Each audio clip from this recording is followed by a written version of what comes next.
Halo, kembali lagi dengan gua Yanur Fajan Graha dan today itu hari ini sama aja ya. Gua akan bahas mengenai berita olahraga yang udah keluar, tapi kayaknya aku agak telat, tapi gak apa-apa lah, sorry ya. Harusnya Jumat aku udah upload dan udah bikin dan upload, tapi ya karena gua lagi dalam keadaan sakit dan suara gua juga ya kayak apa ya, ya gitu lah, kayak gak seperti biasanya ya karena gua lagi sakit ya. Oke, hari ini 23 September aku akan bahas hasil-hasil dari kompetisi Liga Eropa serta bahas sepak bola nasional ya sedikit-dikit. Oke. Oke, kita akan buka dulu dari hasil sepak bola nasional, yaitu Timnas Indonesia secara mengejutkan kalah oleh Chinese Taipei atau Taiwan ya 1-0 di ajang Asian Games. Mengingat ini hasil yang sangat menyedihkan dan miris karena sebelumnya di kualifikasi Asia, kualifikasi Piala Asia U23, Indonesia bisa menang telak dengan skor 9-0 di menahan Solo. Tetapi di ajang ini Asian Games, bahkan 60% pemainnya yang kemarin kalah bantai 9-0 plus 40%-nya pemain kuliahan, Chinese Taipei bisa mewujudkan Indonesia kalah 1-0 dengan materi pemain Indonesia yang banyak bermain di liga tercita kita. Mungkin untuk pemain emang sih agak berbeda karena mengingat di pihak kualifikasi Piala Asia ini berbedanya itu gak terlalu jauh sih. Ada mungkin hanya pemain diaspora yang luar negeri gak dipanggil. Kalau di Asian Games ini yaitu kayak Elkan Bagot, Marcelino, Ferdinand, si Ipar Jenner dengan apa itu karena yang emang gak dipanggil gitu, gak bisa dipanggil dan gak diizinkan oleh klubnya yang berada di Eropa. Tapi dengan pemain yang rata-rata bermain di Liga Indonesia, ya sangat sayangkan bisa kalah, apalagi ya dalam sejarahnya Indonesia itu jarang kalah, bahkan sering menang melawan Chinese Taipei. Terakhir kalah kalau nggak salah aku baca-baca tahun 1995 ya. Agak menyedihkan gitu. Biasanya Indonesia harus menang melawan China Taipei tapi kalah, oke. Ya walaupun sebelumnya Indonesia udah menang sih di lanjutan grup Asian Games ini melawan Kirgistan 2-0. Cuman yang jadi problemnya itu di akhir laga nanti besok Minggu ya kalau saya sore mereka akan bertemu dengan Korea Utara. Nah ini nih bahaya nih. Walaupun Korea Utara udah jarang main ya di apa tuh kasarnya di kancah sepak bola, tapi jangan salah, Korea Utara itu emang masih kuat untuk sekarang ya. Bahkan di match pertama juga mereka menang atas Chinese Taipei yang mengalahkan kita dengan skor 2-0. Menarik sekali di akhir pertandingan nanti apakah Indonesia atau lolos atau justru akan koper ya, we'll see, siapa yang tahu. Ya mungkin gue akan menyalahkan pertandingan kemarin Chinese Taipei itu lebih ke pelatih ya. Mungkin emang pelatih sangat berbeda. Yang waktu di kualifikasi Piala Asia U23 itu ada Sintayong dan sekarang ada Indra Safri. Bukannya gue ini ya menjelekan satu pihak, mungkin ini agak apa ya, harusnya menjadi PR berat buat coach Indra ya. Mengingat apa ya, ketika sistem atau apa ya taktik pertama nggak jalan, kenapa nggak diubah gitu ya. Kayak kemarin melawan Chinese Taipei banyak sekali Indonesia main crossing padahal ya pemain Indonesia atau main bawah atas ya banyak pendek gitu, kenapa nggak coba main bawah, tapi nggak tau lah, itu juga intinya. Semoga coach Indra Sapri bisa memecah apa ya, mencari solusi lah lebih tepatnya untuk nanti melawan Korea Utara, karena mengingat kalau misalkan China Taipei bisa menang lawan Kyrgyzstan, wah agak ngeri nih Indonesia nih. Mau tak mau harus menang lawan Korea Utara. So itu aja untuk hasil timnas Indonesia. Gua akan bahas lagi sepak bola nasional. Gua mau disclaimer terlebih dahulu ya. Gua hanya bahas sepak bola nasional itu timnas sama tim-tim Indonesia yang berlaga di internasional ya. Untuk Liga BRI 1 Indonesia gua gak akan bahas karena jujur agak terlalu sensitif untuk pribadi ya. Gua gak berani berkomentar, mending gua hanya segini aja ya cakupan untuk sepak bola nasionalnya. Oke, timnas dan klub-klub yang bermain di ajang internasional ya. Oke, kita lihat hasil dari apa ya, AFC Cup, karena mengingat Indonesia hanya mengirimkan di ajang AFC Cup karena di AFC Champions League Indonesia gak ada yang lolos, kemarin kualifikasi juga gak lolos, ya, gitulah kasarnya. So kita akan bahas mengenai hasil dari Piala AFC Cup, di mana tim Bali United berhasil menang 2-5 atas tuan rumah Stallion Laguna tim Filipina. Gol dicetak oleh siapa aja? Gol dicetak oleh Ilyas Pasojevic dengan 2 gol, Haudi Abdullah 1 gol, Muhammad Rashid pemain Palestina 1 gol, dan Muhammad Rahmat 1 gol. Dengan hasil ini Bali United kokoh di puncak klasmen grup C AFC Cup dengan 3 poin plus 3 gol, disusul oleh Terengganu FC yang menang 1-0 atas Central Coast Marines. Nah, ini mantan klubnya atau klub kecilnya dulu Matthew Ryan ya. Bagi yang tahu ya Matthew Ryan siapa. Dan untuk juru kuncinya itu adalah Stallion Laguna yang sebelumnya kalah 2-5 oleh Bali United. Hasil yang positif untuk Bali United, so semoga Bali United bisa mewakili Indonesia di AFC Cup di langkah yang lebih jauh lagi ya. Karena biasanya Bali United itu sering kalah di AFC Cup, tapi alhamdulillah bisa menang, telah bagus untuk modal kepercayaan ke match-match selanjutnya. Oke, kita langsung aja di grup lainnya, yaitu perwakilan Indonesia lainnya, yaitu ini maaf ya disclaimer, bukan grup C tadi Bali United tapi grup G, sorry. Ya, untuk di AFC Cup grup H ada wakil Indonesia lainnya, yaitu PSM Makassar, tim dari pulau kelahirannya Bapak B.J. Habibie ya, kalah telak 3-0 atas tuan rumah Haiphong, tim Vietnam, Haiphong FC ya, kalah 3-0. Dan emang apa ya, menurut aku pribadi, aku nonton kebetulan waktu lagi ada kegiatan bisa menyempatkan nonton. Emang permainan PSM Makassar itu gak bisa berkembang dengan baik ya, sangat apa ya, tidak bisa menyerang, bahkan bertahan, bahkan ya PSM Makassar juga kebobolan gol bunuh diri juga, itu sangat menyayangkan sekali, sangat sayangkan ya. Tapi ya semoga di match selanjutnya bisa menang lah ya, lebih baik lagi. Oke. Untuk pemuncak klasmen di grup H ada Haiphong FC dengan 3 poin dengan plus 3 karena mengalahkan PSM dengan 3 gol. Kedua ada Sabah FC dengan 3 poin yang sebelumnya mengalahkan Hougang United dari Singapura dengan 3-1, skor 3-1 ya, jadi plus 2. Dan Hougang United ada di peringkat 3 dengan minus 2 karena kebobolan 2 melawan Sabah FC. Dan di juru kunci ada PSM Makassar perwakilan Indonesia ya, minus 3 karena kalah oleh Haiphong FC. Dan itulah untuk hasil sepak bola nasional. Jadi gua akan langsung lanjut aja ke sepak bola Eropa. Oke, jadi tunggu dulu ya. Oke, kita akan bahas mengenai hasil lanjutan dari UEFA Champions League, di mana setelah sudah berlangsung ya, bukan telah, sudah lebih tepatnya sudah berlangsung matchday pertama Liga Champions. Kita lihat ada apa aja hasilnya. Oke, di hari Rabu, Selasa, Rabu, Kamis ya dilaksanakannya waktu negara kita aja ya. Oke, di pool grup A sampai grup E sampai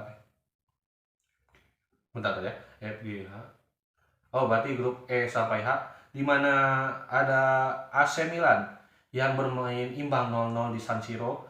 Di pertandingan lainnya ada RB Leipzig menang 3-1 di kandang Young Boys. Ada Feyenoord Rotterdam 2-0 atas Glasgow Celtic. Lalu ada Lazio bermain imbang 1-1 di Olympiacos Stadium melawan Atletico Madrid asuhan Diego Simeone. Selanjutnya ada Paris Saint-Germain menang 2-0 di Parc des Princes atas Borussia Dortmund.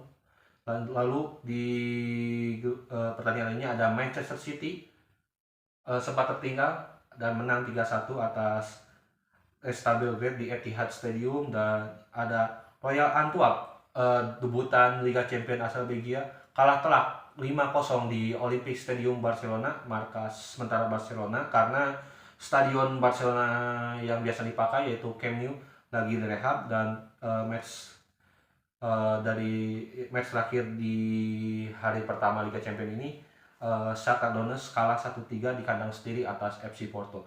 Lalu berlanjut di match hari keduanya di mana Copenhagen bisa menahan imbang tuan rumah Galatasaray 2-2. Ada match lainnya yaitu Real Madrid menang dramatis 1-0 di menit akhir melalui gol Jude Bellingham. Lalu ada pertandingan yang seru yang banyak yang ditonton pastinya, itu Bayern Munchen menang tipis dengan skor besar 4-3 atas Manchester United. Yang bermain tuan rumah itu ada Bayern Munchen. Lalu ada Sevilla 1-1 melawan Arsenal 4-0 atas PSV Eindhoven. Napoli menang tandang di kandang Braga 2-1. Sociedad dan Inter Milan terpaksa harus 1-1 berbagi angka. Dan RB Salzburg menang tandang di kandang Benfica di Estadio Dalus. So, gue akan bahas aja pertandingan yang mungkin emang menarik untuk bisa dibahas dan bisa dibahas oleh aku ya. Jadi gue akan bahas dulu mengenai Paris Saint-Germain menang 2-0 atas Borussia Dortmund di Parc des Princes. Gol dicetak oleh Kylian Mbappe dan Achraf Hakimi ya. Dengan hasil ini Borussia Dortmund, PSG Paris Saint-Germain memuncaki klasemen dengan 3 poin, sementara Borussia Dortmund ada di dasar klasemen karena tidak mendapatkan poin sama sekali. Lalu di pertandingan lainnya yaitu kita akan bahas, yaitu di mana ada pertandingan yang sebenarnya jadi rekomendasikan untuk nonton ya, yaitu AC Milan hanya bermain 0-0 di San Siro atas Newcastle United. Ini pertandingan bisa disebut menarik karena ya ini pertemuan apa ya, untuk Sandro Tonali yang merupakan mantan pemain AC Milan yang sekarang berseragam Newcastle United bertandang ke San Siro, ya kasarnya pulang kampung bermain imbang ya. Ya ini duel tim yang kasarnya apa ya, yang menyedihkan menurut aku pribadi gak tonton karena ya gelas busuk ya gitu, gak jelas pokoknya. Dan 0-0 ya hasil yang layak mungkin, atau mungkin harusnya si AC Milan bisa menang, tapi ya finishing yang buruk di depan gawang yang menyebabkan hasil ini bisa 0-0. Oke, langsung aja pertandingan lainnya yang menarik untuk dibahas. Ada Lazio imbang melawan Atletico Madrid 1-1 di Olimpico Stadium Roma ya. Gol dicetak dari Atletico Madrid terlebih dahulu oleh Pablo Barrios kalau salah namanya ya, koreksi kalau salah. Dan Lazio menyamakan kedudukan melalui sundulan kipernya yaitu Ivan Provedel di menit akhir ya. Ini juga menjadi catatan apa ya, yang manis buat Ivan Provedel sebagai kiper yang bisa mencetak gol Liga Champions terakhir adalah pokoknya udah lama, intinya masih sedikit kiper yang bisa mencetak gol. So congratulations untuk Ivan Provedel, dan ya sayang sekali untuk Lazio hanya imbang di kandang sendiri, tapi gak apa-apa. Manfaatkan aja match selanjutnya. Oke. Untuk pertandingan lainnya yaitu ada Barcelona menang yakin 5-0 atas Roy Antwerp. Gol dicetak oleh Joao Felix atau Joao dengan 2 gol di menit 11 dan 66. Ada Robert Lewandowski dengan 1 golnya. Gol bunuh diri dicetak oleh pemain Roy Antwerp di menit 22 oleh Joe Batil, dan terakhir ada Hapi yang mencetak gol di menit 54. Ya ini juga menjadikan Barcelona semakin pede untuk mengarungi kompetisi Liga Champions dan La Liga Spanyol, mengingat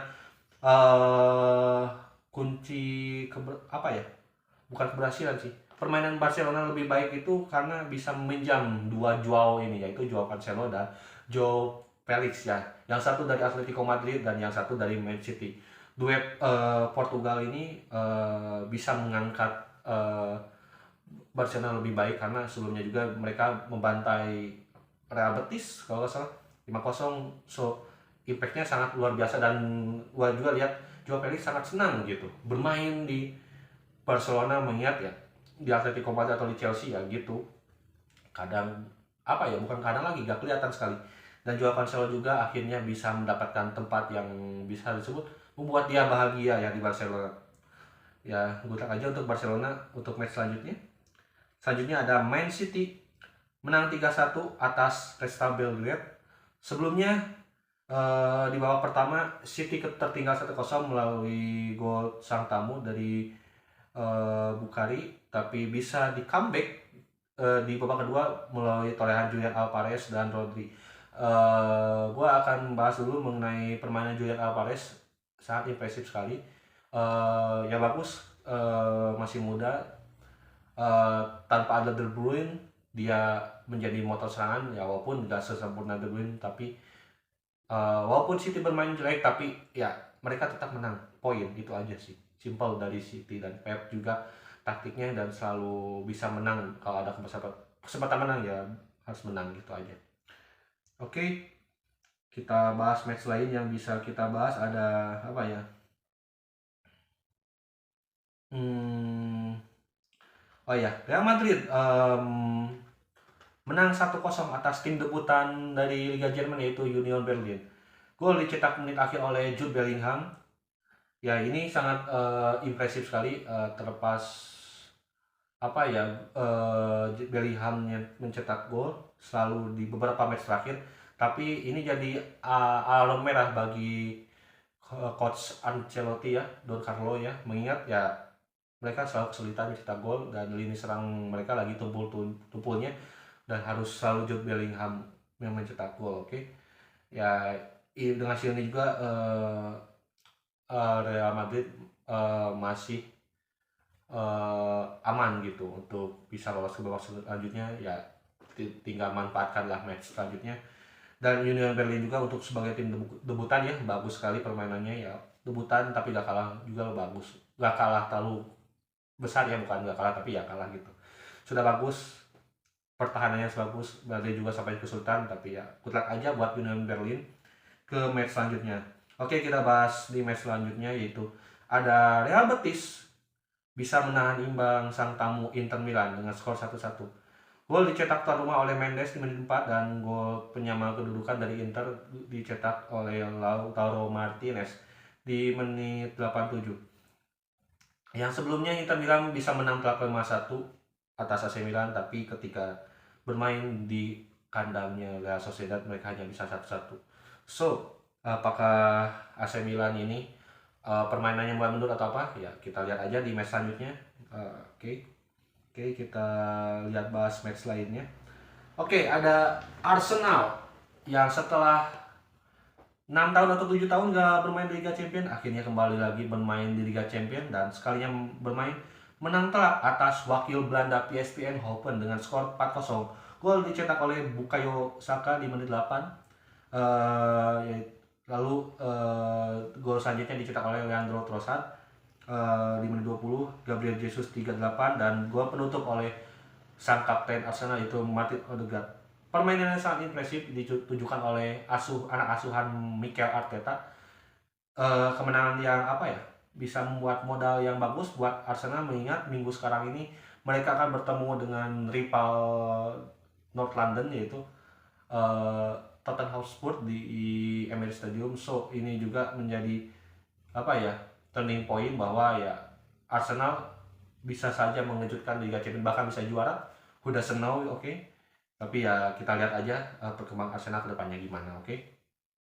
Lalu di match lainnya ada Bayern Munchen menang sulit atas Manchester United dengan skor 4-3. Untuk Bayern Munchen, sang tuan rumah yang bermain di Allianz Arena, gol dicetak oleh Leroy Sané di menit 28, Serge Gnabry 3-2, Harry Kane lewat titik penalti di menit 53, dan Marcus Tel di menit 90+2.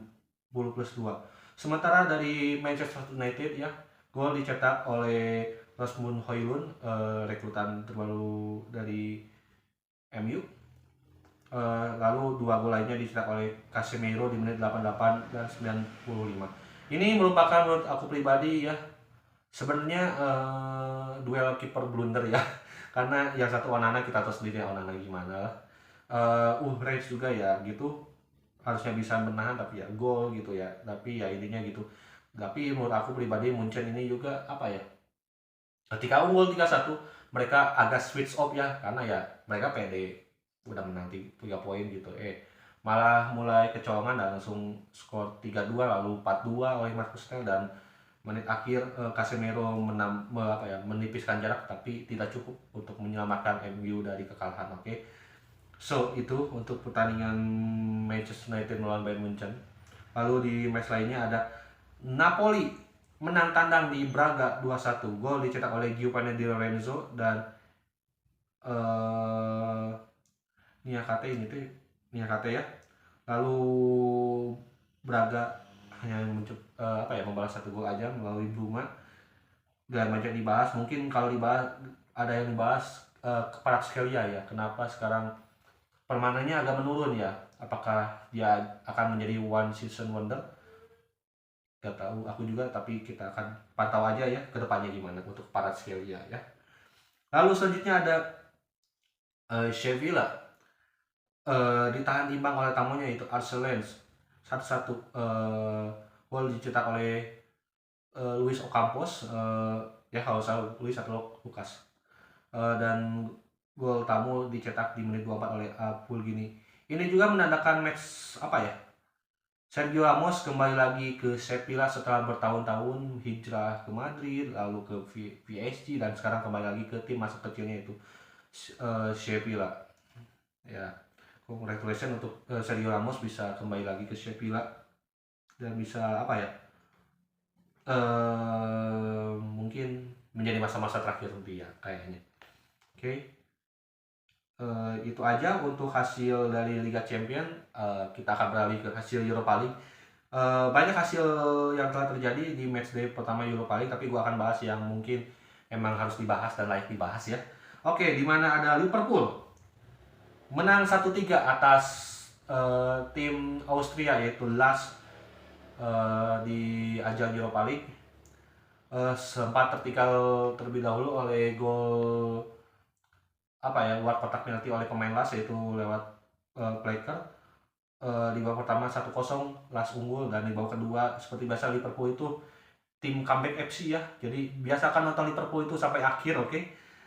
Comeback melalui gol penalti Darwin Nunez di menit 56. Lalu ada Luis Diaz menambah keunggulan Liverpool setelah umpan dari Ryan Gravenberch, dan gol terakhir Liverpool dicetak oleh Mo Salah di menit 88 untuk mempertegas kemenangan Liverpool ini. Dengan hasil ini Liverpool memuncaki grup UEL-nya, itu grup gue lupa lagi. Karena di match tim lainnya yang segrup sama Liverpool itu berakhir imbang 1-1 antara Toulouse dan Union Saint-Gilloise. Oke. Kita bahas yang lainnya, ada match lainnya yaitu di mana ada Brighton yang memulai debutnya di kancah Eropa harus mengakui kekalahan atas tim asalnya itu Yunani yaitu AEK Athens dengan skor 2-3. Sangat sayangkan sekali Brighton bisa kalah melawan tim kecil ini. Bukan tim kecil sih sebenarnya. AEK Athens itu emang tim langganan kancah Eropa ya, baik Liga Champion, Europa League atau UEFA Conference League, tapi sangat sayangkan mungkin permainannya yang bagus, bahkan kemarin bisa membantai tim sekelas Manchester United, tapi di hasil kaca Eropa bisa kalah. Semangat terus untuk Brighton. Di match lainnya yang bisa dibahas ada Ajax 3-0 atas Marseille di Johan Cruyff Arena. Lalu ada AS Roma menang 2-1 atas tim perwakilan Moldova yaitu Sheriff Tiraspol. Lalu ada apa lagi ya? Bentar. West Ham United menang 3-1 di London Stadium atas tim tamu yaitu Baka Tropala. Skor 3-1 ya, bagus untuk perwakilan Inggris ini. So itu aja mungkin untuk pembahasan yang mungkin bisa dibahas di Europa League. Oke, kita ke kompetisi lainnya yaitu UECL, yaitu UCL rasa melon ya. Gua akan bahas yang mungkin bisa dibahas, dimana ada yang mengejutkan yaitu tim Inggris Aston Villa, tim asuhan Unai Emery kalah 3-2 atas Legia Warsawa. Ya, Sangat sayangkan dengan materi pemain yang lebih baik dari Legia Warsawa ini kalah 3-2. Ya, ini juga menjadi PR berat untuk Unai Emery ke depannya, bagaimana untuk bounce back ya, bisa lebih baik di match selanjutnya. Ada apa lagi ya mungkin bisa dibahas, ada oh ya ini perwakilan dari tim Bundesliga yaitu Eintracht Frankfurt menang 2-1 atas Aberdeen. Apalagi ya yang bisa dibahas untuk UECL, karena ya emang dikit sih yang bisa dibahas aku. Apa ya, oh iya paling ini terakhir, Fenerbahce menang 3-1 atas Noorderland. Ini kayaknya tim Denmark ya, 3-1. Ya hasil yang baik untuk tim Turki legendaris ini, bisa menang 3-1 ada atas Noorderland. Dan oh ya ini satu lagi ada tim Prancis yaitu Lille atau tim masa kecilnya Eden Hazard dan Divock Origi menang 2-0 atas Olimpia Ljubljana, ini tim Slovenia nih. Oke, itu aja sepertinya hasil dari ajang Eropa dan berakhir juga untuk kabar hari ini. Untuk dari gua, insya Allah malam ini gua akan upload ya, ini juga dibuat jam 2-an pasti malam ini lah, karena ya kalian juga gak bisa menunggu kan, karena ya menunggu itu gak enak. Itu aja, sekian dari Channel Pancanugraha, dan jangan lupa like dan subscribe YouTube channel gua, karena banyak like banyak subscribe ya, gue juga senang dan bakal semangat. Oke, itu aja, sekian dan terima kasih, bye bye.